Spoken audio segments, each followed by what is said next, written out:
This interview you are about to listen to is by George Tonks, who has publicly spoken about alleged abuse and disturbing experiences he says he endured as a young model connected to wealthy businessman Jeffrey Epstein and former retail billionaire Leslie Wexner. In interviews and podcasts, Tonks described an environment of manipulation, exploitation, and psychological control involving powerful individuals tied to Epstein's social circle.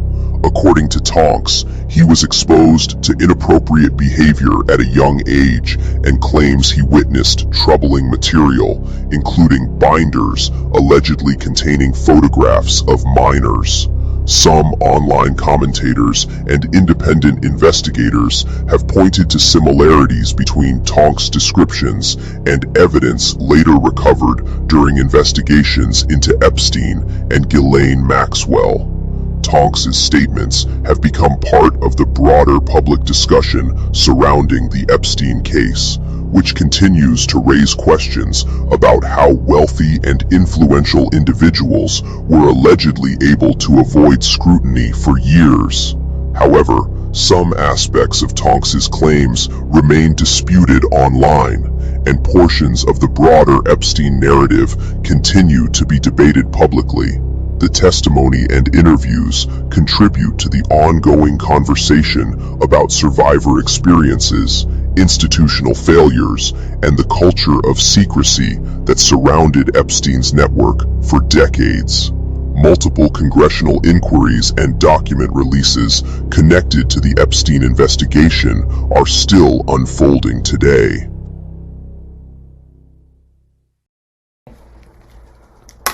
Hey, the date is February 4th, 2026. I'm Lisa Noel Volding, located in Canada. And George? I'm George Tonks. I'm located in New York. Good stuff. So, what I'd like to do, provide you the spaciousness and opportunity to talk exactly about what you've experienced, starting from, to the best of your recollection, from what you remember at when you were first abused. Okay. Well, I grew up in Chicago, and my mother had me involved in the modeling and acting industry. I attended a Catholic school, the same school that the current Pope attended, and my mom would give me funds to travel back and forth downtown Chicago, and I would take the 36th Broadway bus to 95th Street. From 95th Street, I would go downtown, and at the time I was very young. And my mom allowed me to roam the city. And I know that a lot of people have asked me, well, why did your mom allow you to do that? Well, my mom just never felt that anything was actually taking place. And she was very, she was very trusting of everyone. So I would spend days going to the art museum. I would go to the park. I would just roam the city. And our neighbors in Chicago eventually moved downtown Chicago and on the north side of Chicago. And I would go and stay at their homes. And one of the neighbors moved into a building called Marina City, which Marina City in Chicago is the two corn-cob-looking towers.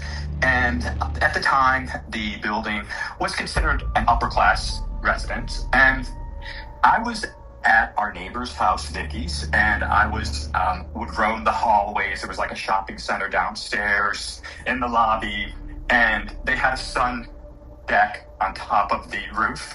And I would go on the roof and lay out in the sun. And I just remember one day I was laying out in the sun, spraying, I had baby oil and oil on me, suntan oil, and I would spray myself down with water.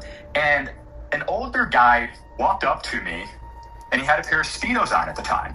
And he walked up to me. They were, not actual, the brand Speedos, but they were light Speedos. And he walked up to me, and he says, "Oh, you look hot. Are you okay?" And at the time, I was 12 years old. And he kept telling me, "Oh, you look hot. You look hot." And at the time, he introduced himself as David.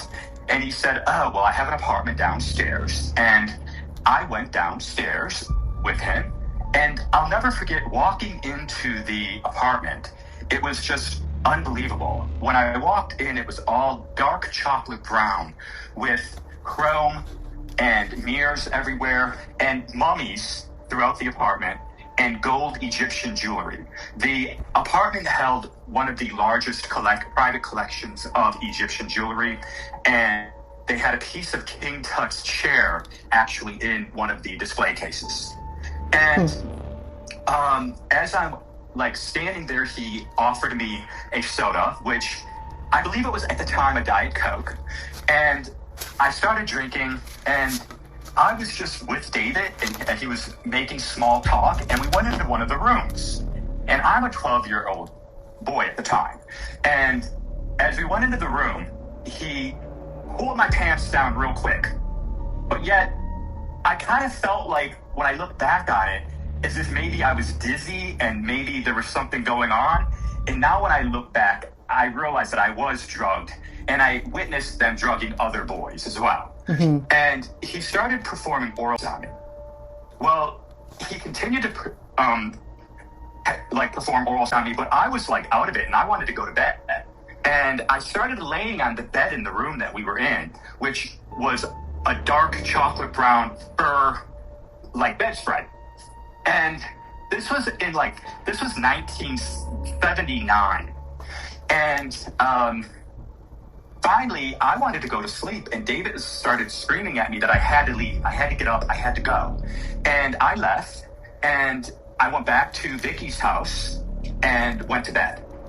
But before I left David, he had said that if I wanted to come over that night, he was having company. And he made me think that that was his apartment. And I believe that that was his apartment. So I woke up after going to sleep at Vicky's house. And as soon as I got up, I went back to David's apartment. I thought it was David's apartment. Now, that always bothered me that I actually went back, mainly because I felt that, I went back. So that's one of the reasons why I even hesitated to come forward. Mm-hmm. And Maria stated that, no, you were 12 years old. You were not aware of everything that you were doing. So I went back, and I'll never forget that night because I pushed the doorbell, and an old, ugly, fat man opened the door. And he had a hospital's jacket on. Mm-hmm. And he was totally naked. And he had a black, wig on that Leslie Wexner would call Alan Shadle. And it was just it looked like just a black hat on his head. And I said, is David here? Who are you? And I was confused. So I said, isn't this David's house? And he's like, I saw David in the background, and David was walking around naked. Mm-hmm. So David had me come in, and Alan, I remember him saying that that was his house and that was his apartment. David lives with me. But David made me believe that that was his apartment. So Alan had me sit down, and they immediately offered me a drink, a soda. And I sat there, and the entire apartment was all custom. The penthouse was totally custom. All the furniture was done by Richard Himmel, who later on became Leslie Wexner's interior designer. Mm-hmm. And Alan sat there in the corner, and there were track lights shining down. And Alan was just sitting there naked, and he was huge. And he started interviewing me. He asked me about my mom, my dad, what my parents did for a living, if I was close to my parents. I told them everything about my family and went into detail about everything. And then at one point, Alan and David started undressing me. And even that evening, I felt like when I look back, they had drugged me again. And at one point, they started undressing me, and they used Lubriderm at one point for lubrication. I remember that actually laying on the floor. And they started the lotion? Me. The Lubriderm yes, that's lotion? What they used at the time. The Lubriderm lotion is what they used for lubrication when they were having. Sometimes they use oil, but most of the time they use Lubriderm when they were having in the apartment. And David and Alan, I mean, they were big, and I was a small boy at the time. When I look back, I had a very small waist. And Alan started penetrating me, and he became very rough and started screaming at me. And he started penetrating me, and I remember there was blood everywhere. And they had rags and towels that they were like wiping the blood off me. And I was so out of it. David and Alan both penetrated me, and eventually I fell out and went to bed in one of the rooms. I woke up the following morning, and I felt that, I was so nervous and scared, and I had said, is something going to grow inside of me? And they started laughing very loud. And I really was nervous, I was scared, and I said, I have to go. And I went back to our neighbor's house, Vicky's, and I just kind of blocked everything out.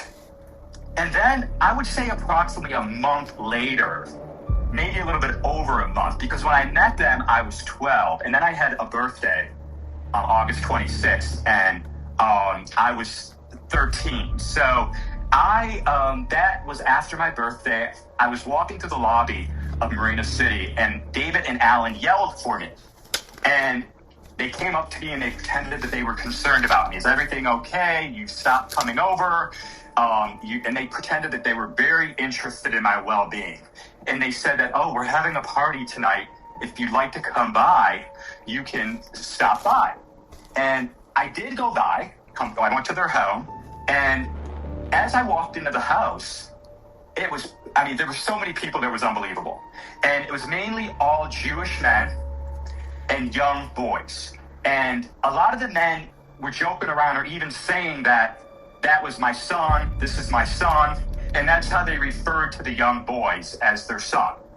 And Alan and David would walk around pretending that they were like just having the time of their life with all these young boys. They enjoyed being around young boys. And then David took me in one of the rooms and started talking about the different people that were there. And he said, okay, Leslie Wexner's here with his boyfriend from Ohio. And he was letting me know all the individuals that were there. And at one point, Leslie started talking to me and took me into one of the rooms. Now, he took me in there alone, and I just assumed that he was there with his boyfriend, who looked like a native guy, had long hair, and I thought it was his boyfriend. So as I'm in the room, it was a room with Greek pottery, original Greek pottery, and Leslie would pick up the Greek pottery and he would turn the Greek pottery around and point on the Greek pottery of naked men. And he would say, oh, look at the pee-pee, look at the pee-pee. And eventually, Leslie started undressing me and started performing orals on me. He wanted me to perform orals on him and I refused. Mm-hmm. I just couldn't do it. I just never performed orals on anyone. And he performed the orals, and afterwards, it was as if nothing had happened. Everyone was walking in and out of different rooms, but yet at the same time, Alan had multiple apartments in the building. So they would go down to different apartments with different people having sex.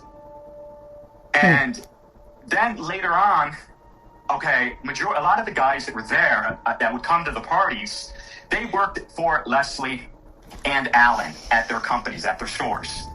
One in particular was Jesse, and Jesse would go around to different bars where runaway boys would go to, mainly from like Nebraska and Iowa for some reason, and they would pick up young boys. One place was called The Flight, where John Wayne Gacy would pick up young boys and bring the young boys to the different parties. Now, all of them were not interested in young boys, but most of them were. And then David also would go to the bus stops to pick up young runaway boys. They would go to a youth group, which at the time I think it was Gay Alliance, and it was a youth group that gay underage boys and girls would go to. And they would pretend they were counselors to bring the young boys to the apartment and to meet Alan and Leslie and whomever was there. Now, they also had a female. Her name was Audrey. And Audrey would teach the boys how to give head. Okay? And Audrey would convince straight guys or boys that it was okay to have sex with men. And she would like train them and convince them that it was okay. And Audrey would actually allow the young boys to have sex with her, but eventually they were having sex with Leslie and Alan and all the other older men. What tactics did Audrey use? Audrey was just a beautiful female, and she would actually just make them feel so good, and she would come out and make it look like everyone was bisexual. Everyone liked boys and girls. And they had books of like, I know this sounds crazy, but they had like binders of every boy. They would take Polaroid pictures of us and put them in these binders. She would actually take the binders out also and show the pictures of the boys to the other boys. But the binders also had girls in the binders, but I never witnessed any young girls. So you only ever saw the young boys. I only saw the young boys, but she used the girls in the binders to convince the other boys that it was okay. And then you have to realize that they wanted me to bring my friends to meet different guys also. And I remember I brought one of my friends, Harry, to the apartment, mainly to show him the mummies, because the mummies were like unbelievable. And it's strange because the mummies would smell at times. And they would always say the reason why the mummies were being removed was because they were being taken to a museum to be on display. But the apartment would sometimes smell because of the mummies. Which, when I look back on that, that's kind of odd that the mummies would smell. That is odd, because the preservation techniques on the mummies, that after thousands of years, there wouldn't be a smell like... A smell, exactly. And then I mean, not that long ago, I was researching the collection that Alan had because it was so hard for me to find anything about the collection. And I had even contacted the Art Institute because there was a big show that Leslie Wexner went to, and they claimed that they did not have any information. But I did find information about the collection. And it talks about the pots that were actually in the collection were actually pots where they kept the internal organs from the mummies. And I had posted that on my Instagram account and my Twitter account for people to see. Were the mummies encased? Were you looking at the mummies just with the wrappings, or were they were encased? They had one that was undone, a small mummy of a boy. Okay, that was actually, the case was open. And then they had larger cases of mummies, larger mummies that were sealed. And did they ever talk about whether the cases were opened at all, or did they talk about preservation? Did they ever talk about mummies? No, they would just use the collection to show everyone and try to impress everyone. And at the time, I was not really I knew nothing about the jewelry collection, but I do remember Leslie Wexner pulling out a book of King Tut's tomb, a book about King Tut's tomb, and showing me where there was a piece of King Tut's chair that was in the collection that was published in the book, where you could see where the piece was missing off the chair. And they had it in the display case. And then when I sent a message to Juliet, who's an Epstein survivor, she says, that is very strange because in New Mexico or something like that, she thought that there was something going on. So she says that's very creepy when it comes to the mummies. So, other than that, okay. Did she tell you what she thought was going on? No, we were direct messaging each other on Twitter. Well, let me ask you, when you noticed that the mummies smelled, did you notice, how often do you recall? I remember, the mummies smelling when it would start getting warm out, or when they had the doors open, or just they would start smelling, and then the mummies would disappear, and they said that the mummies were being taken to a museum to be on display. So then, and what's really strange too, this is what's really strange, the entire place, the apartment, and even Alan's house in the suburbs and a couple of other apartments in the city that he had, there were cameras everywhere. And they said the same thing that later on, this is how I knew what Maria was telling me was just so factual, because Leslie and Alan, I had started questioning a lot, and I had asked them why there were so many cameras. And they said that the insurance companies would not insure the artwork unless there were cameras throughout the apartments and the homes. And that's why there were cameras everywhere. But Alan would, in one of the closets, you had all the recording equipment from the cameras. He would take the tapes and send them somewhere. And I have no idea where they were sent. But he would send the tapes somewhere. Do you have any sense of how often he would send the tapes? No, I didn't even pay any attention to it. I just knew that he would package them up, and he would have to take the tapes. He would take them to his store, which was Kramer Furs, and they would ship the tapes out from the shipping department at the store. And the store was called Kramer First? Kramer Furs. K-R-A-M-M-E-R, and then Furs, F-U-R-S.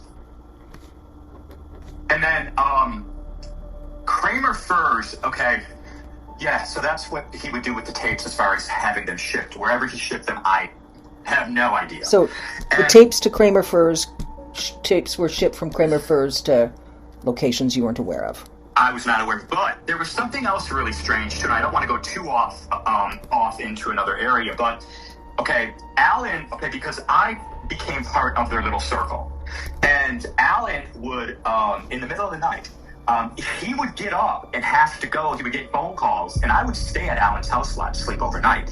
And he would get calls in the middle of the night, and he would have to go and meet with individuals at a synagogue on Lakeshore Drive. And he would always say that he has to meet with Israeli officials. So in the middle of the night, he would go to a synagogue and meet with people. And he would, at times I had to sit in the car and wait while he was having meetings. And at one point, it was so cold out, and I was sitting in his car, and I was so cold, and he wouldn't let me come in. I actually just got out of the car and actually started knocking at the door, and they did let me sit in the lobby.